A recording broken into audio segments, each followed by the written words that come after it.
And I got way too many feels, way too much emotion. I don't even know what's real. I don't need to get along with your best friend, even better with your family.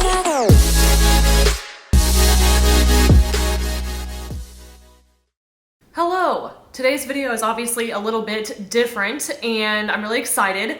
For the first time in my life, I actually organized all my thoughts into a note in my phone before I film this story because I know otherwise I would be all over the place and we're not gonna do that. So, it is Friday, it is Fun Bun Friday, it is Cozy Time Friday. This Sherpa is from Fabletics. It's so thermal and warm and cozy and cute. So I figured I would cover that before we get into things here, but this one is probably gonna be a little lengthy, so grab your snacks and maybe your drinks. I got my water here, stay hydrated, you know, and let's just do this thing.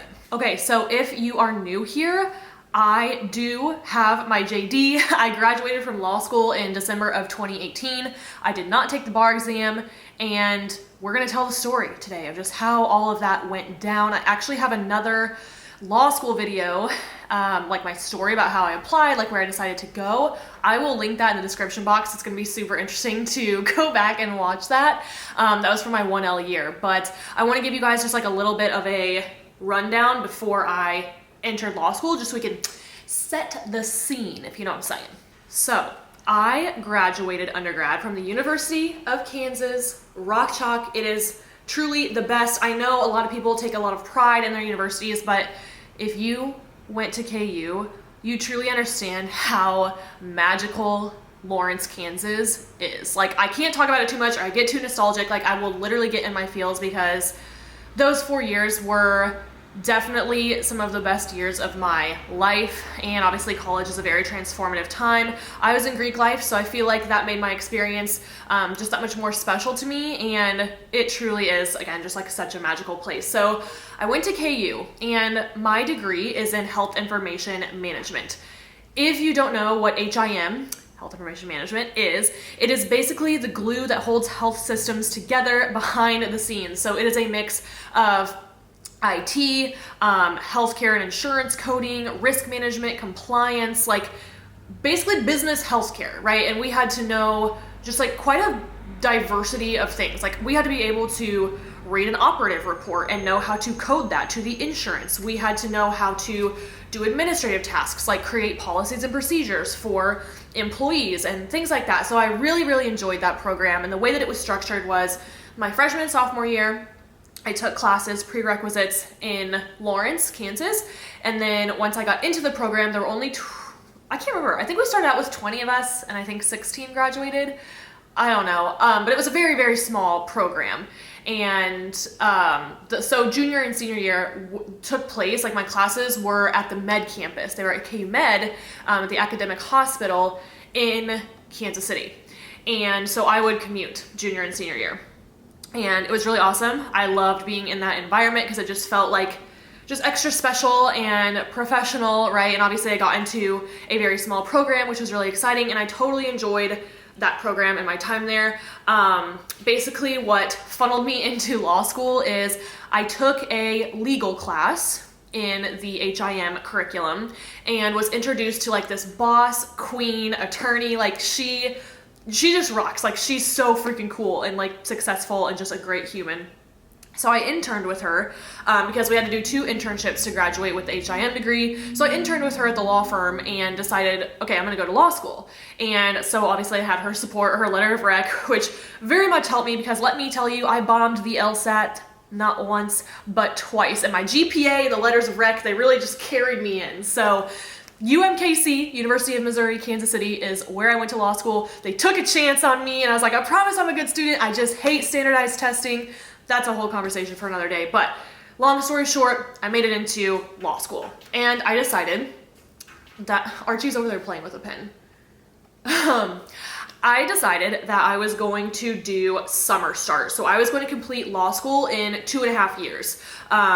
And with that being said, I graduated from undergrad on a a Saturday and a Sunday. So KU is so big that Saturday you graduate from your school. So I graduated from the School of Health Professions. And then Sunday, the whole university comes together in Memorial Stadium, which is the football stadium in Lawrence, and everyone just like stands up. And that is easily one of my top 5 favorite days of my life is graduating KU. Like, it was so magical, and like the sun was shining, and it was just, it was so cool. You walk down the hill, it's this whole big tradition. So I graduated Saturday and Sunday. I started law school on Monday. Now, during this time, I had to move from Lawrence, Kansas to Kansas City, and they're about like 45 minutes to an hour apart, and I cried that whole drive. I did not want to leave Lawrence. I was just so scared. I was moving to a new city. I was starting law school, and I was about 3 weeks shy of a breakup, and just everything was changing, and it was a really rough transition period. No one tells you how hard it is to leave college. Because college is great. Like, you don't have responsibility, you got all your friends, it's fun, you're partying, and then you have to be an adult. Archie. And so that was rough. I will not lie. That first week of law school especially was a really, really rough time. But we did it. We started. I know I mentioned, I was 3 weeks shy of a breakup. So the guy that I was dating at that time, we broke up actually on our 1-year anniversary, which was just like a whole other stress on top of law school. And I was like, okay, well, obviously that happened for a good reason. But after that happened, I just decided personally, like, I'm gonna go all the fuck in. I'm gonna put my nose to the grindstone. I'm gonna get this JD. And like, that's what I thrive on, is like being independent and like just fucking crushing it with like whatever I do. So that is what I did. And now we're gonna look at my note here so I can give you the full rundown. Okay, so with the Summer Start group, I believe there were maybe, I don't even know, it could have been like 20 to 25 of us, if that. It might have been like 15 to 20. But the Summer Start group, like, we really obviously had the summer classes, and we really stuck together throughout law school because, we just bonded, like kind of trauma bonded during that first summer. And I will tell you, we took torts, which is things like battery and assault, false imprisonment, things like that. And then we took a trademark class. I can't remember what the class was called, but it was all about trademark. And it was taught by a professor that is they're all like, let me just say, the faculty and the staff at UMKC is stacked, like Ivy League professors left and right, so smart, great people. Like, I am so grateful that I got to learn from them. So with that being said, the trademark professor, she typically did not teach 1Ls, which when you start law school, you are a 1L. So you're in your first year, and then you become a 2L, and then you become a 3L. So that's kind of how that works. And yeah, what they say is 1L year, they scare you to death, 2L year, they work you to death, and 3L year, they bore you to death, or like 3 LOL. So anyway, she typically did not teach 1Ls unless it was contracts, which I didn't end up having her for contracts, but it was very difficult. We had no idea how to learn, like we were just thrown into it. And with law school classes, pretty much, unless the professor decides to help you lay things out and structure how it all works, you don't make sense of anything the whole semester until like a week before the final, when it all comes together. And they'll draw like a Venn diagram or something on the board of like, here's everything you learned and here's how it works together. And you're like, wow. So we really did not know what was going on that whole summer. Torts professor, he was much more conducive to 1Ls. He wrote a lot of stuff out on the board and like helped us and stuff. The torts final, my very first law school final, was 7 hours long. 7 hours. So there were multiple choice questions, and then there was an essay portion. And with law school essays, like, I know I'm kind of getting into the details here, but like, you need to write down and communicate and explain every single thing you know to get as many points as possible. And everything in law school is graded on a curve. So it's very, very, very difficult to get a good score unless you really know what's going on. And so there's that. I did fine. I think I was like, and here's the other thing with law school, everybody there is used to being the best.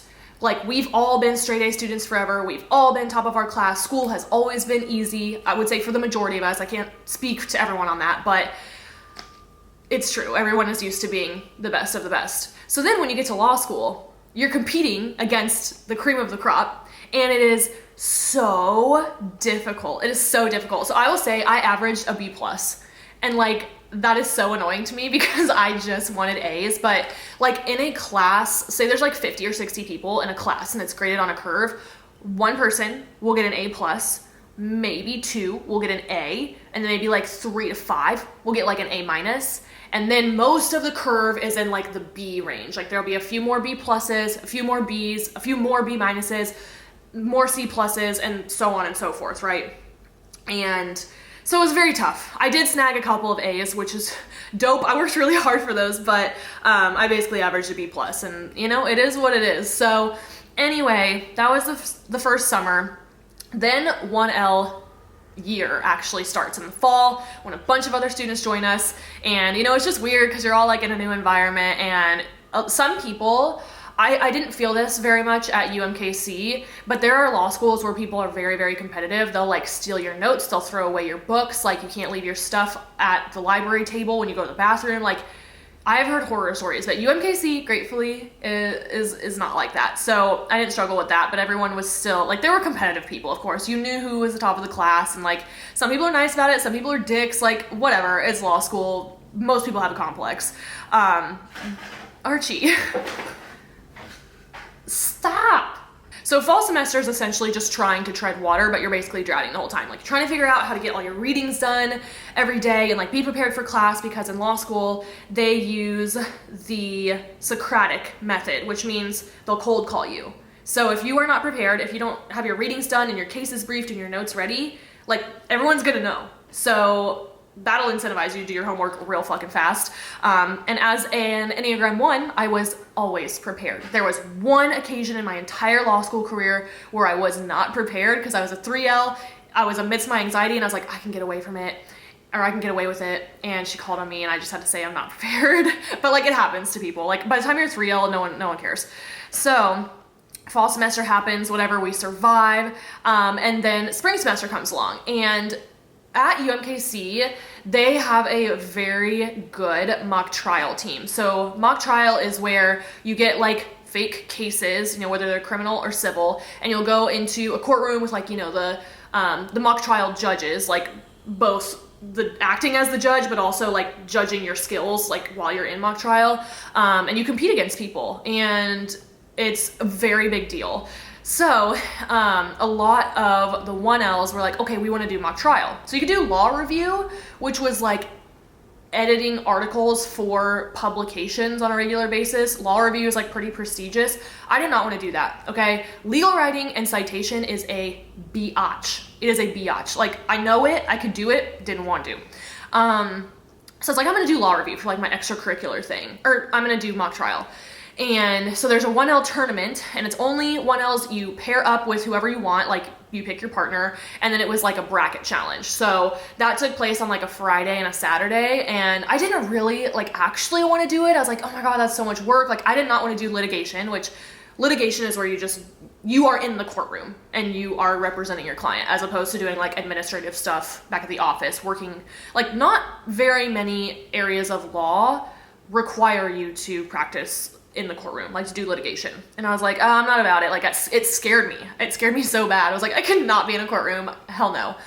But then everybody was doing it, and I was like, okay, fine. And my best friend in law school was like, we should do it. Like, we have to. And I was like, we were like an absolute unit. Like, we did everything together. And I was like, okay, fine. Like, if you're gonna be with anyone, it's gonna be me. Okay, we're gonna do this tournament. So we did it. And we were both offered, I think we were both offered positions on the mock trial team for the fall. We didn't win the tournament, but, and also with that, you have a mock trial coach. So we had a 2L who was coaching us, and we all got really close because we spent a lot of time together. Like, that's just how it goes. But I accepted the position for the fall, and that was that. So then the summer between 1L and 2L year, we studied abroad in China. And I will tell you, that was the first time I had traveled internationally.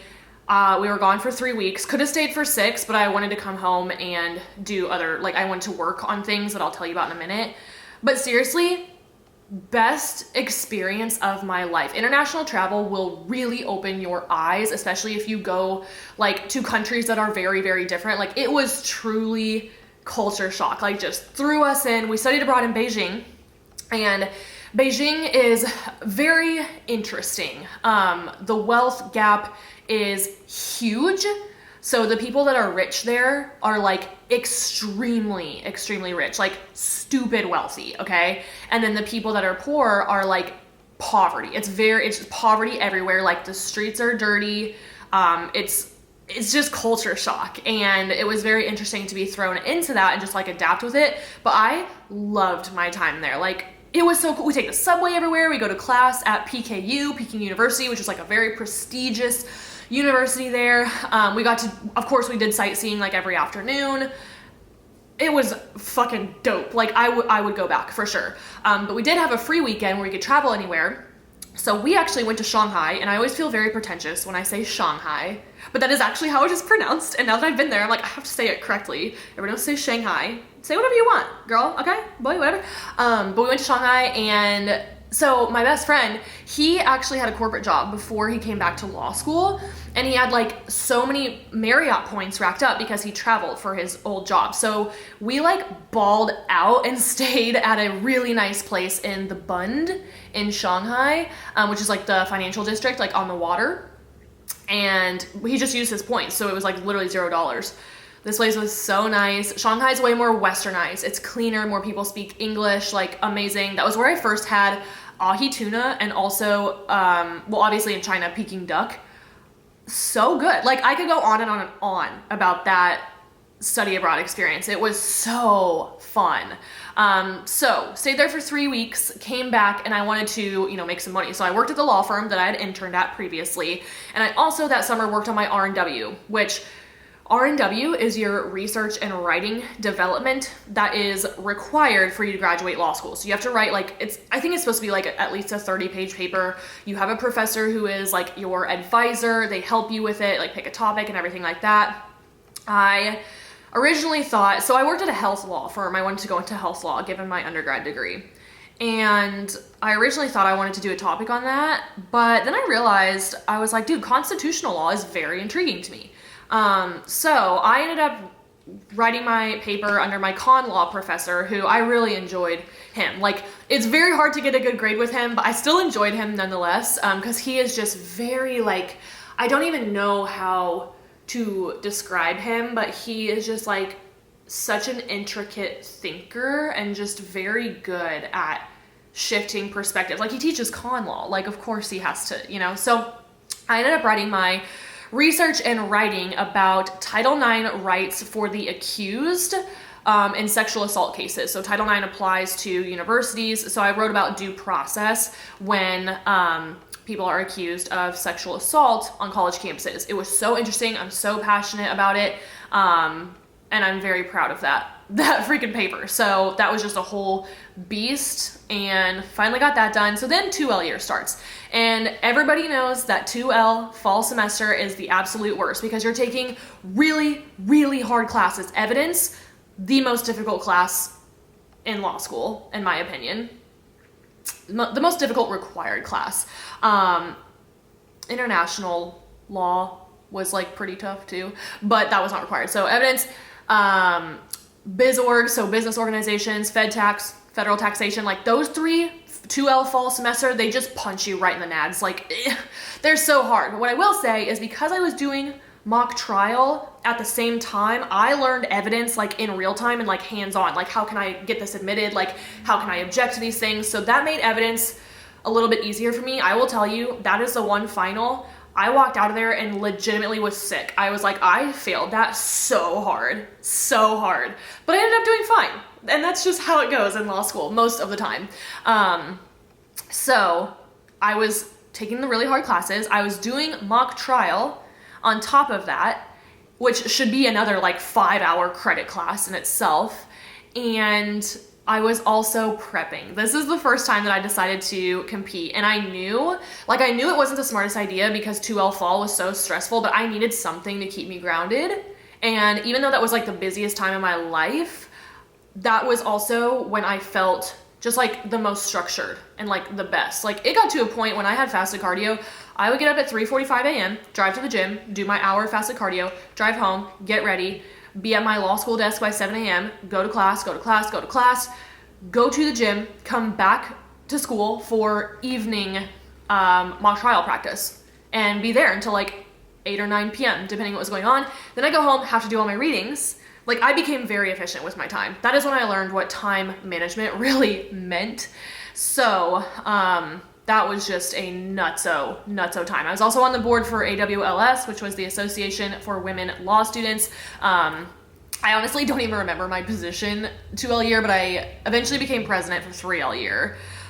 It wasn't like a huge commitment, but it was cool because, you know, women empowerment, you know? So at semester, basically mock trial you'll have a tournament that you're assigned to, and we went to Birmingham, Alabama, actually got to try our case, which was a criminal case. I think criminal cases are so much more interesting than civil. It kind of just depends. Like white collar crime is interesting, but I loved the criminal cases and I was always the prosecution. Like that was my jam.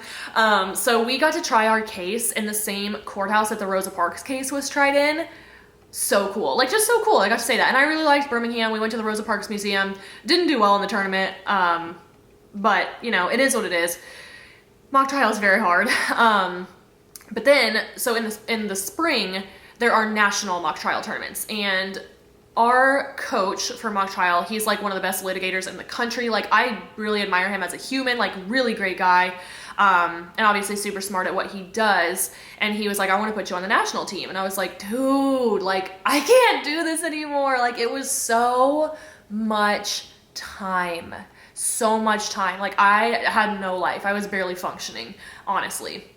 And that was the first time that I had to learn the lesson of like, just because you're good at something doesn't mean you have to do it. Like that was so hard. I remember I wrote this formal letter. I like saved it as a PDF. I like emailed it to both the mock trial coaches, and I felt so bad because like we all have people pleasing tendencies, you know? And I was like, dude, I hate this so much. Like I could be so good, and like they really want me because I'm good. And I was like, at that point, that was one of the hardest things I'd ever had to do. But I made myself do it because I was like, this is going to be so much better for me. And as soon as I did it, like I was so relieved because I had like some of my time back, like holy shit. So yeah. And then obviously I went on to spring semester. I don't really remember that much from that semester just because it was like, besides it being like halfway through law school, like I could start to see the light at the end of the tunnel. And that summer I took 2 summer classes. One of them was like document automation. It was kind of like, software / like database building stuff. Just to make like templates and stuff for contracts. I don't even remember. I had one foot out the door at this point. And then my other class I took that summer was the insanity defense. So interesting. Both the classes were super easy. So at that point, that was when I started to get into coaching. That was the summer I got my CPT, and I was like, cool, I can take on clients now. I launched a group challenge. I had a few people sign up, and that was when I started group coaching. And then after that challenge, I converted some people to one-on-one, and I started building my roster from there. So I had one-on-one clients that summer, and I decided against working for the law firm. That was also very difficult. I know that they were probably pissed at me, and now I'm like, I don't give a fuck because I was doing what was best for me. But you know, I was a little bit younger, and I was learning things, and I was just like scared that everyone was going to hate me because I wasn't fitting in their box. Like this lesson has been like years in the works, right? So I built up my business. I took my summer classes, and then 3L year starts. So I have 1 semester left. I can totally see the light at the end of the tunnel. I've got like some one-on-one coaching clients. I'm doing that, and I'm like, damn, I'm like at such a crossroads, but I had a plan. My plan was to take the California bar exam and only practice law out here until I could be a full-time entrepreneur. And the bar prep professor, so I enrolled in a bar prep class for that fall, just to like get ahead of things, like get ready for it before I actually started bar prep, which bar prep is like a full-time job. And that's what you do after you graduate until you take the bar. So, and she had prepped people for the California bar exam successfully. She's prepped people for so many different states. She quite literally, Professor Wanda Tem, you're an angel. She quite literally wrote the book on bar prep. Like the required book for her class was her book. like amazing. And so I was really confident in her ability to prep me for the bar exam. And I got a couple weeks into the semester and things just did not feel right. Like I had never felt that way before. I started having really weird symptoms, which I later realized were symptoms of anxiety for the first time in my life. And so they were things like elevated heart rate. Like my resting heart rate when it was at its worst was well over 100. Like I'd be sitting in class looking at my heart rate on my watch and I could not calm down. I felt like I was constantly in fight or flight. I remember one day I was standing in my shower in my apartment and I was like paralyzed. Like I was so scared. Like I could not move for literally no reason. Like my body was just truly in fight or flight. And at that point, like CBD oil was the only thing that got me out of the apartment. Like it was rough. And then the biggest thing, which I still experience now, and I know what it is when it happens, is I get a feeling in my throat. And that is just how anxiety manifests for me. So I was having all these symptoms. And then I also was like just a little bit sick. I remember I had like some congestion and like a stuffy nose or something. And I was like, oh my God, what if I'm like really, really sick? Like something internally with like my central nervous system is going on, like something is wrong, all this stuff.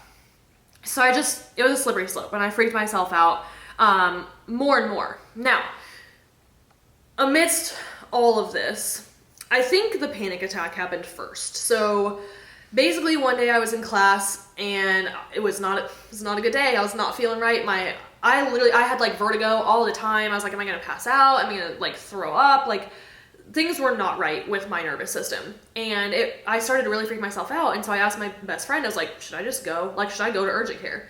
And he's like, well, if you're going to go, you should do it now before class starts. Cause it's going to be really fucking awkward if you have to walk out, after class starts. And I always sat on the end and I was like, fuck it, I'm going. Like everybody was like, are you okay? Are you okay? And I was like, I'm not. Like, just go sit down, please. And then I left. And so many people were texting me. They're like, oh my God, like, where are you? Like, are you okay?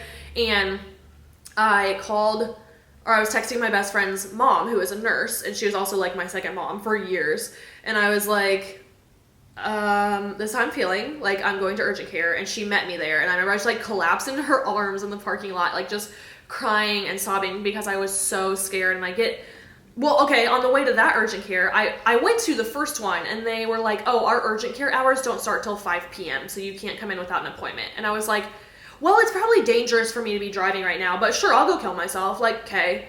So I couldn't even go to the first one. So I make it to the second one. I meet her there. It's in some weird ass part of Kansas City that I've never been to.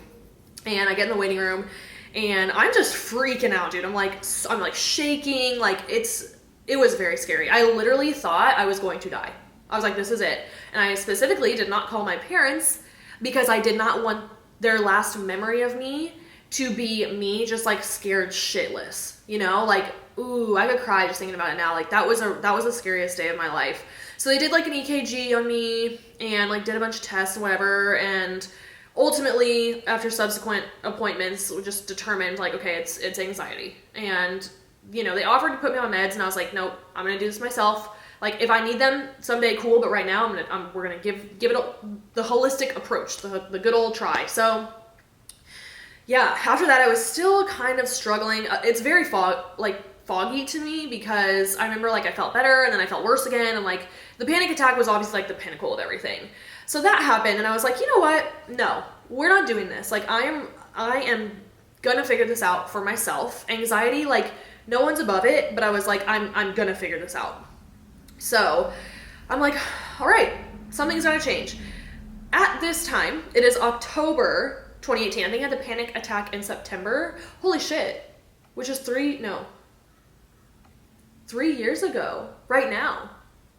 Damn. That's crazy. So, in October of 2018, I came out to San Diego for the first time ever for an entrepreneurship conference called Pays to Be Brave.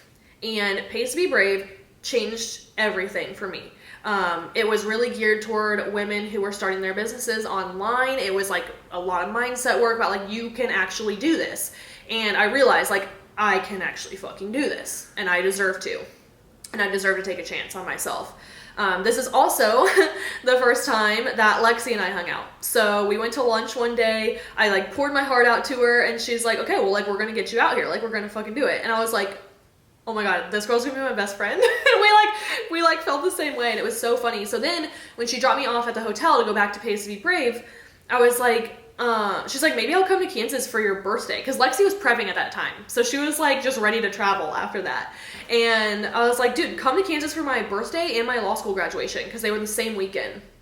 And she's like, okay, I'll do it. And I was like, you better not be all talk. I was like, you better book those flights. And she did. She booked them the next week. And she came to Kansas for my birthday and law school graduation. So anyways, I come back from Pays to Be Brave. And I'm like, well, shit. I don't really know what kind of decisions I need to make right now.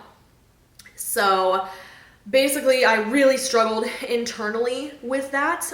But after feeling so good, you can go back and watch my Pays to Be Brave vlogs. Like, I felt so good here, and I had not felt that good in a long time. So came back to Kansas, and I was like, I gotta figure this out. So I decided, well, here's the moment that like changed it all. I went on a coffee date with one of my friends from law school. Her name was Gina. I love her so much. And I just like out loud just said, like, I don't think I want to take the bar exam. And I was like, I did not know I was going to say that. And she's like, I think you have your answer, like right there. And I was like, fuck, dude. So then I went to Professor Tim and I told her the whole situation, and she was so supportive. She's like, yeah, if you want to like come back in 10 years and bar prep, like I'll be here. And I was like, you're amazing. And having someone in the law school setting support me like that was just so incredible, because there were definitely professors who like didn't know my situation, and they said to my face, they're like, it's just so stupid to go to law school and not take the bar exam. And I was like, yeah, really dumb. Like, woo, man, that was tough. So I just basically decided, like, by the time that I would have paid for actual bar prep, paid for the bar exam, traveled out here to take it, it would have been thousands of dollars. And I was like, I'm gonna invest that into myself. Like, I'm gonna do whatever it takes. So, yeah, I just like took the leap. I kept building my business, graduated December 2018. Again, one of the most magical weekends of my life, because I was just so free from law school. It was unreal. And then I went in on building my business. Like every morning I would get up at a normal time. I would like write an email for my email list and like make Instagram posts and like YouTube videos and just like try to get clients. And I did not have a lot of clients, I will tell you. Like, I slowly worked myself up. And then I sat down with my friend Chloe. She's Deeper Than Money on Instagram, who I had met at Pays to Be Brave. She moved to Kansas City, like, I don't even know, like a month before I moved. And so we talked about it, and we sat down, and she's like, realistically, you need like 5K to move, like just to cover the expenses. And I was like, okay, well, don't have 5K. Like, I didn't have money at all. Like, dude. So ultimately what ended up happening is I launched another group program, manifested a 5K launch. And I was like, that's it. Like, I got to pull the trigger. I booked the pod. In the meantime, I came out here in January for the LA Fit Expo. Lexi and I looked at apartments in San Diego, decided on one. And she's like, you just let me know when you're ready to move. And then, so I moved out here in March after that. And like, would I move with only 5K again? Absolutely not. Like, I didn't know any different. I really was just like so hungry. My back was against the wall. I had wanted to move to California for years, but I was stuck because of my enrollment in law school. I was like, we're sending it. Like, that is definitely a big leap that I took on myself. But I truly, like, people ask me like, were you nervous? Were you scared? And I genuinely was not, because I knew that I would make it work, and I knew that I would make it happen. Like, I really was not worried. I was like, okay, we're doing this thing. Like, let's go. So I drove out here. My best friend Sarah came with me, and that was a rough road trip, but we made it. And yeah, I mean, I just truly trusted and surrendered. And like, you see where I am now. It's crazy. So all that is to say, I get a lot of questions about just like career pivots and like maybe not doing law school or maybe dropping out or whatever. And like, I wasn't gonna drop out because I had one semester left, and I genuinely wanted the JD. I love flexing my JD. If you have a degree or a graduate degree or a doctorate degree, like, flex that shit, because that is so much hard work that you put into it, and you fucking earned it. So I love saying that I have a JD. And when people ask me, I'm like, yeah, if I want to take the bar someday and practice law, I can, because I have my JD. Like, I can do that at any time. But I don't really see myself doing that. I have nothing bad to say about my experience with the legal profession and law school. Like, I met incredible people, like staff, faculty, students alike, like such great people and so many good memories. Like, I mean, so for example, one of the memories is just like the law school was really old. So the HVAC was like not really in the greatest condition. And it was just like random little like suites and like rooms put everywhere. And there's this one classroom that was next to our suite because when you're a 2L, you have an office because you basically live there. So our office had this classroom next to it and it didn't have windows and it would get really, really, really cold in there in the wintertime. And that was always our study room for finals. Like we just like set up shop and lived in there for a week. And like everybody knew, like, don't take that room because it's ours. And we got there early anyways. We get there like 7 a.m. to get this room for finals weeks because finals in law school are 2 weeks long. There's just no way you could study enough to do like 4 finals in a week. And we just had so many memories in there of like studying, being slap happy, just being fucking idiots between like, there were like 3 of us that really stuck together and like, I'm gonna love them forever because we struggled together through all that and suffered through law school together. But yeah, I'm very fond of my time there. I wouldn't change it for the world. Wouldn't change it for the world. And I know a lot of people are probably wondering like, well, what about your student debt? Like, yeah, what about my student debt? Like, it's there. It's there, okay? And it will get paid off. I am not worried about it in the slightest. I have a financial advisor, so I'm really not worried. And yeah, if like student debt is what scares you about like dropping out of a career path or like an educational path, don't let that be your deciding factor because your happiness is worth nothing. Your mental health or your happiness is worth everything. Like you should not be trading that out for anything, right? And your mental health should always take priority and you deserve to be happy doing what you do every single day. And I knew that like if I didn't go for it, like I had a whole job lined out for me, like for sure. I worked with great people. I think I probably left a bad taste in their mouth because I literally said I'm starting my own business and I don't want to work for you anymore, but whatever, like that's on them. And I'm very, very happy doing what I do now. Like my life is so good and it's not to say that like I don't get stressed sometimes. Like I've been very stressed lately, but like I'm just much more fulfilled and I know it. So hopefully you found this story interesting. Hopefully you found it helpful if you're someone who's like on the brink of making a pivot. If you have that thought in your head, it is there for a reason. And I am so passionate about this. Like, oh my God, if I could coach people on like this type of thing, I would do it. I would literally do it. And I'd love to just speak more about it too, because I know that I went through all that bullshit for a reason. But yeah, here we are now. So that is the story. Like I said, I'll link my first law school video in the description. That was before like I just got hit with a bajillion bricks, but that is it. So if you have questions, obviously drop them in the comments. You can always DM me on Instagram as well, but I'm gonna wrap the video up here. So as always, if you watched until now, I'm taking all my good vibes, I'm sending them your way.